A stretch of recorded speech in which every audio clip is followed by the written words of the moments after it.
La tortue verte, ou Chelonia midas pour les intimes, une espèce dont la population mondiale ne cesse de décliner, une espèce en danger d'extinction.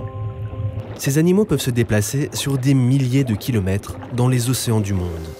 Donc pour les étudier, les scientifiques doivent se rendre dans des zones particulièrement prisées de ces reptiles aquatiques, comme ici, sur l'île de la Martinique. Chaque été, depuis 2013, une équipe de chercheurs et une quarantaine de bénévoles se coordonnent pour faire le point sur la population des tortues vertes locales. Leur mission, les attraper, effectuer différentes mesures et prélèvements sur les animaux, et puis les équiper de capteurs. L'objectif numéro 1, c'est d'équiper des 10 tortues de Balisargos, celle-ci, c'est une autre génération de Balisargos, ainsi que de loggers que j'ai en main, accéléromètre, pression, température, luminosité. Normalement, on équipera à peu près 3 tortues de caméras par jour, c'est ça. Et évidemment, prendre le maximum aussi de tortues dans le cadre du suivi marquage, capture, remarquage, d'accord ?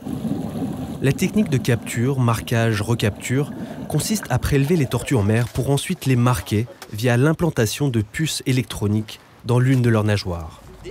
Des photos de chaque tortue sont également réalisées, toujours dans l'objectif de suivre sur le long terme la croissance et la dynamique de la population.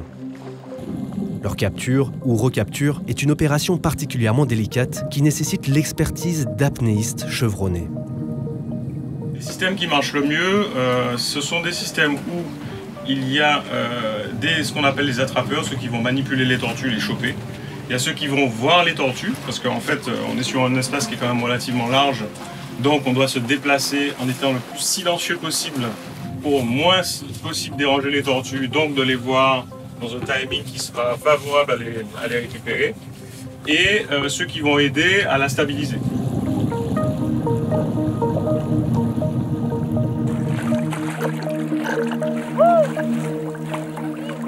Parmi les données qui intéressent particulièrement l'équipe, les déplacements des tortues. Grâce aux balises GPS installées sur leur carapace, il est possible de définir les zones d'alimentation des animaux et d'étudier notamment leur comportement de plongée. Mais si elles décident de quitter les eaux martiniquaises, elles peuvent également fournir de précieuses données sur l'étendue de leur migration. Certaines tortues à partir d'une taille définie, c'est-à-dire ici à peu près 80 cm, qui correspond à la maturité sexuelle, partent en migration vers d'autres sites connus de reproduction, mais sur l'Atlantique, ce qui montre à quel point la Martinique est très importante au niveau mondial, puisque c'est une zone de développement des tortues immatures, qui, lorsqu'elles ont atteint la maturité sexuelle, vont partir en migration dans des zones qui étaient jusqu'à maintenant inconnues. Le suivi satellitaire rend compte de la grande mobilité de ces tortues vertes.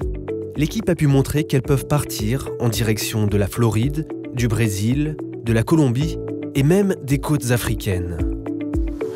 Damien Chevalier et son équipe pilotent le suivi des tortues de Martinique depuis 2013.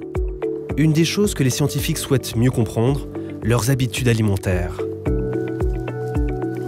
En équipant les tortues de caméras, il est possible d'observer directement ce qu'elles choisissent de manger. Cette surveillance de leur habitat permet également d'observer sa détérioration. Les dommages, parfois causés aux herbiers par des ouragans ou des ancres de navires touristiques, peuvent sévèrement impacter l'équilibre de l'écosystème dont dépendent les tortues.